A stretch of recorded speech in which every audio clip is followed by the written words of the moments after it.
अस्सलाम वालेकुम जी क्लास जो हमारा हमने एसपी हाइब्रिडाइजेशन भी पढ़ ली है, हमने sp2 भी पढ़ ली। अब हमारी रह गई sp3 हाइब्रिडाइजेशन। ठीक है, sp3 हाइब्रिडाइजेशन के नाम से ही हमें लग रहा है कि sp3 हाइब्रिडाइजेशन इस तरह की हाइब्रिडाइजेशन होती है जिसमें एक s और 3p, ठीक है, 3p जो है वो इसमें कंबाइन करते हैं। ये एक ही एटम के एक s ऑर्बिटल और बाकी इसके 3 ऑर्बिटल्स कंबाइन करते हैं। और अब देखें, एक s है और 3p हैं, तो कुल कितने हुए? 4 ऑर्बिटल्स कंबाइन कर रहे हैं ना। तो अब यहाँ पर 4 ऑर्बिटल्स कंबाइन करके 4 ही नई जो है हाइब्रिड ऑर्बिटल्स बनाएंगे जिनकी एनर्जी शेप सेम होगी।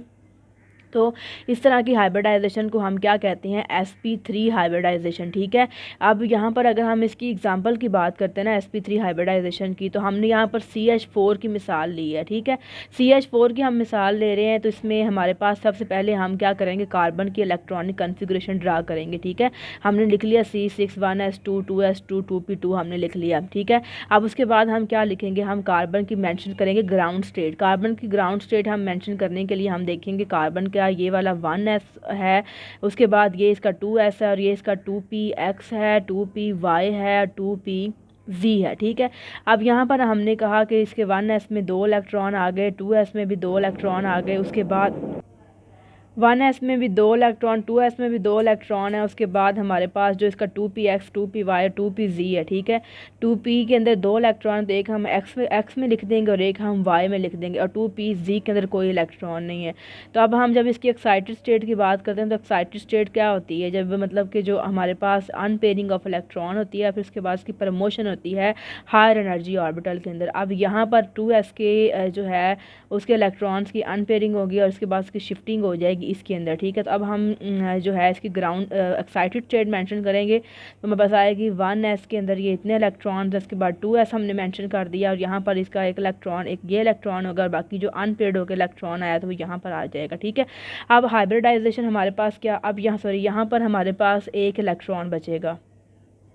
ठीक हो गया, अब यहाँ पर क्या होता है? हमारे पास एक ये वाला s ऑर्बिटल है। ठीक है, उसके बाद ये 2px है, 2py है और ये 2pz है। ठीक है, तो अब यहाँ पर ये चारों जो ऑर्बिटल्स हैं, एक s और 3p, ये क्या हो जाएंगे? ये हाइब्रिडाइज हो जाएंगे। ठीक है, इनकी क्या हो जाएगी? इनकी हाइब्रिडाइजेशन होगी, इनकी मिक्सिंग होगी। जब इनकी मिक्सिंग होगी तो मिक्सिंग होने के बाद इन सब के जो हैं ऑर्बिटल्स के नाम हम रख देंगे sp3 और ये sp3 और इसके अंदर हम इसके इलेक्ट्रॉन्स को मेंशन करेंगे। ये इसका इलेक्ट्रॉन आ गया, ये हमने इसमें इसके चारों के जो है ना अनपेयर्ड इलेक्ट्रॉन्स को हमने इसमें मेंशन कर दिया। ठीक है, तो हम CH4 को डिस्कस कर रहे हैं जी। तो हमने कहा ना कि CH4 के अंदर, CH4 को बनाने के लिए कार्बन के 4 ऑर्बिटल जो हैं वो ओवरलैप जो मतलब मिक्स हो रहे हैं, उसमें 3p हैं और एक 1s है। ठीक है, 2s है, तो एक s और 3 p के ऑर्बिटल्स मिक्स होंगे, तो इस तरह की हाइब्रिडाइजेशन को हम क्या कहते हैं? sp3 hybridisation. ये 3 हमारे 4 जो मिक्स हो गए हैं, अब इनके इसको इंटरमिक्सिंग को हम हाइब्रिडाइजेशन का नाम देते हैं और चारों मिक्स होकर इस तरह के 4 हाइब्रिड ऑर्बिटल्स बनाएंगे। जितने ऑर्बिटल्स मिक्स हो रहे हैं उतने ही नए हाइब्रिड ऑर्बिटल्स बनाएंगे। ठीक है, और ये चारों हाइब्रिड ऑर्बिटल जो हैं वो हमारे पास एक टेट्राहेड्रल शेप में कार्बन के इर्द गिर्द जो हैं ये इकट्ठे हो जाएंगे। ठीक है, जैसे यहाँ पर टेट्राहेड्रल यानी कि 4 कोनों वाले स्ट्रक्चर की शक्ल में इसके इर्द गिर्द जो है ना ये यहाँ पर इकट्ठे हो जाएंगे। ठीक है, इन सब की शेप इस तरह से होगी। यहाँ पर हमने इन सब को चारों को मेंशन कर लिया है। और उसके बाद यहाँ पर हमने कहा कि CH4 है, यानी कि इसमें 4 हाइड्रोजन है। ठीक है, हाइड्रोजन जो हमारे पास होती है उसकी इलेक्ट्रॉनिक कॉन्फ़िगरेशन 1s होती है, उसके s के अंदर सिर्फ एक ही इलेक्ट्रॉन होता है। ठीक है, तो हम यहाँ पर उसका इलेक्ट्रॉन को फिल कर दिया। ठीक है, अब देखें, अब यहाँ पर जो चीज़ हमने नोट में रखनी है वो ये है कि हमारे पास जो यहाँ पर sp3 वाले जो ऑर्बिटल्स हैं उनका स्पिन हमारा इस तरह से है। जो हमारे पास s है उसका स्पिन हमने उससे उल्ट रखना है। ठीक है, यानी कि अगर हम यहाँ पर s की ओवरलैपिंग करवा रहे हैं सबके साथ, तो हमारे पास जो s है उसका स्पिन हमारे पास इस तरह से होगा, उल्ट स्पिन होगा। ठीक है, अब यहाँ पर हमने 4 s जो हैं उनको हमने मेंशन करना है। 4 s के ऑर्बिटल, हाइड्रोजन के ऑर्बिटल्स हमने s वाले मेंशन कर दिए।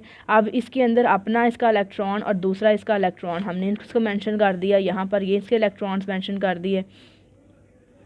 ठीक है। अब यहाँ पर इन ऑर्बिटल्स का नाम था sp3, इसका नाम भी था sp3, ठीक है। इन चारों का नाम sp3 है। अब जो नया हाइड्रोजन का आया है हमारे पास, ये हाइड्रोजन का आया ऑर्बिटल, इसका नाम था s, ठीक है। ये भी s है और ये भी s है हमारे पास, ये हमारे पास चारों s हैं। तो अब यहाँ पर हम देखेंगे कि इनका ओवरलैप कौन सा हुआ है। इनका ओवरलैपिंग हुई है sp3s, चारों के अंदर sp3s ओवरलैपिंग हुई है। और उसके बाद इसमें ओवरलैपिंग कौन सी है, हेड टू हेड ओवरलैपिंग होती है। और हेड टू हेड ओवरलैपिंग जब होगी तो उसे हम वहाँ पर कौन सा बॉन्ड बनता है, वहाँ पर सिग्मा बॉन्ड बनता है। और इस लिहाज से हम अगर देखते हैं CH4 के अंदर हाइब्रिडाइजेशन कौन सी हुई है, इसमें sp3 हाइब्रिडाइजेशन हुई है। इसका बॉन्ड एंगल जो है, अगर हम इसका बॉन्ड एंगल निकालते हैं अपने यहाँ पर, तो आपके पास इसका बॉन्ड एंगल आएगा 109.5 डिग्री, ठीक, 109.5 डिग्री इसका एंगल आएगा। उसकी शेप क्या आएगी, टेट्राहेड्रल। जी सेकंड हमारे पास इसकी एग्जांपल है NH3, अमोनिया के नाम से इसकी एग्जांपल हमारे पास है। तो हम सबसे पहले हम इसमें जो सेंट्रल एटम नाइट्रोजन है, हम उसकी इलेक्ट्रॉनिक कॉन्फ़िगरेशन लिख लेंगे, जो कि नाइट्रोजन का एटॉमिक नंबर क्या होता है 7, उसकी इलेक्ट्रॉनिक कॉन्फ़िगरेशन लिख ली। हम नाइट्रोजन की ग्राउंड स्टेट मेंशन करेंगे तो हमारे पास आएगी यहाँ पर 1s में 2 इलेक्ट्रॉन है, 2s के अंदर भी 2 इलेक्ट्रॉन आ गए, उसके बाद 3p2 यानी कि इसमें सब के अंदर एक मतलब अनपेयर्ड इलेक्ट्रॉन आ गया। अब यहाँ पर हमें किसी किस्म की प्रमोशन की ज़रूरत नहीं है, यानी कि हम यहाँ पर एक्साइटेड स्टेट की ज़रूरत नहीं है, हमारे पास पहले ही अनपेयर्ड इलेक्ट्रॉन्स हैं, हमें इसे मज़ीद अनपेयर्ड करने की ज़रूरत नहीं है, ठीक है। अगर हम इसको अनपेयर्ड करते भी हैं, ठीक है, तो ये यहाँ पर ही आएगा, तो ये एक पेयर बन जाएगा, ठीक है। तो इस वजह से हम इसे अनपेयर्ड नहीं करेंगे, ये ऐसे का ऐसे ही मौजूद रहेगा।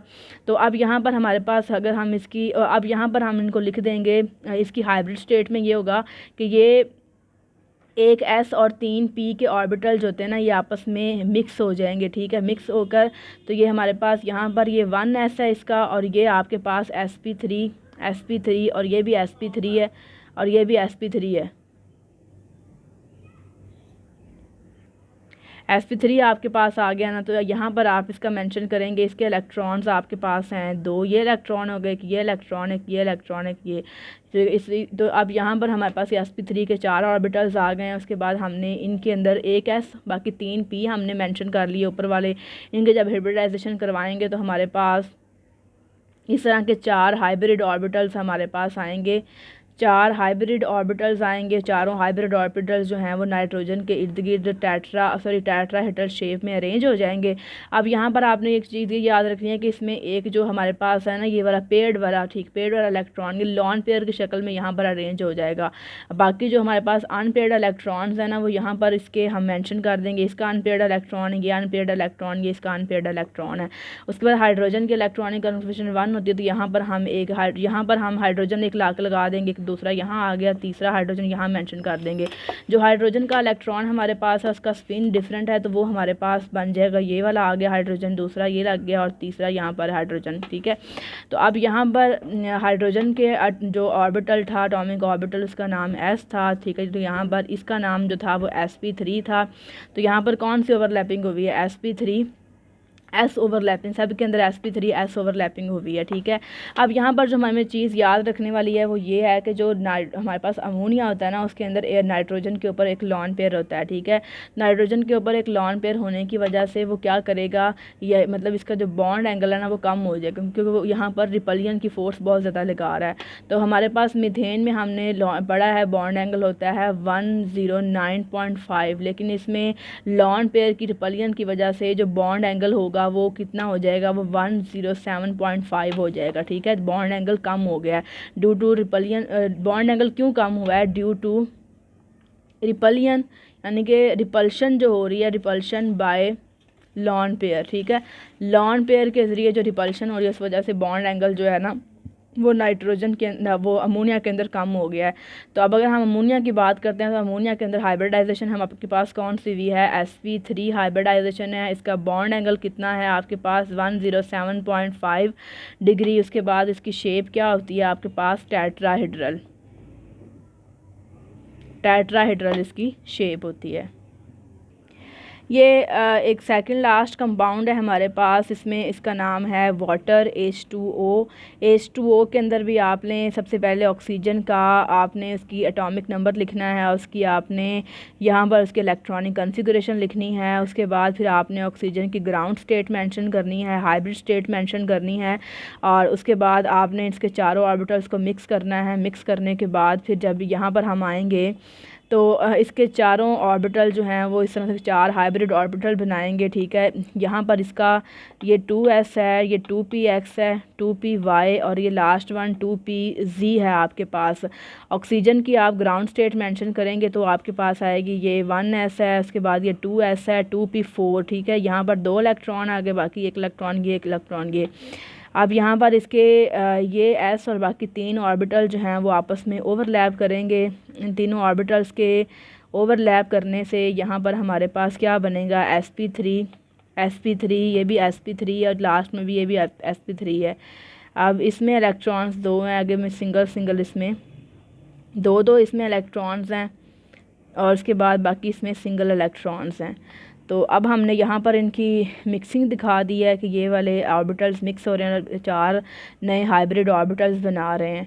तो 4 हाइब्रिड ऑर्बिटल जो हैं वो ऑक्सीजन के इर्द गिर्द टेट्राहेड्रल शेप में अरेंज हो जाएंगे। लेकिन यहाँ पर जो है इसकी शेप के अंदर डिफरेंस ये आएगा क्योंकि ऑक्सीजन के ऊपर 2 लॉन पेयर होते हैं। ऑक्सीजन के ऊपर 2 लॉन पेयर होने की वजह से जो ये वाटर मॉलिक्यूल की जो शेप आती है ना आपके पास, वो आएगी बेंट वी शेप इसकी आएगी, और इसका बॉन्ड एंगल आएगा 104.5 डिग्री, और हाइब्रिडाइजेशन इसमें होती है sp3 हाइब्रिडाइजेशन। अब यहाँ पर हम ये सब देख लेते हैं। इसका बॉन्ड एंगल जो है वो कम होने की रीज़न ये होती है क्योंकि लॉन पेयर यहाँ पर पहले 1 लॉन पेयर था, उसका इस इफ़ेक्ट जो है इसके मुकाबले में कम था।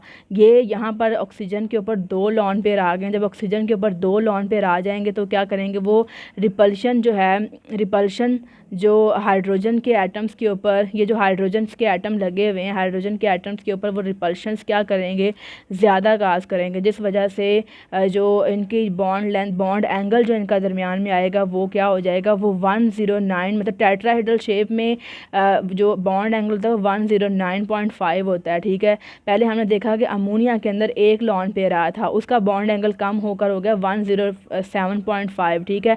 अब वाटर के अंदर 2 लॉन पेयर आने की वजह से इसका बॉन्ड एंगल जो है अमोनिया से भी कम हो गया, जो क्या है हमारे पास 104.5 डिग्री, ठीक है। तो ये हमारे पास वाटर था। इस तरह से आप लोग ना शेप ड्रा कर सकते हैं H3O पॉजिटिव की। ये आपने खुद करना है इसको। तो ये फिर मुझे बताना है, अगर जहाँ से समझ ना आएगी फिर आपने यहाँ से बताना है कि H3O पॉजिटिव के अंदर जो है कोऑर्डिनेट कोवलेंट बॉन्ड बनता है। यहाँ पर आपने H3O पॉजिटिव इसमें 1 लॉन पेयर बड़ा हुआ है, तो इसका मतलब ये होगा कि एक जो ऑक्सीजन है वो अपना लोन पेयर डोनेट कर देगी हाइड्रोजन आयन को। तो इस तरह से इसकी स्ट्रक्चर जो है वो ड्रा करनी है। बाकी सारा इसका इस तरह से मेथड है, बस इसकी स्ट्रक्चर में थोड़ी सी चेंजिंग आएगी।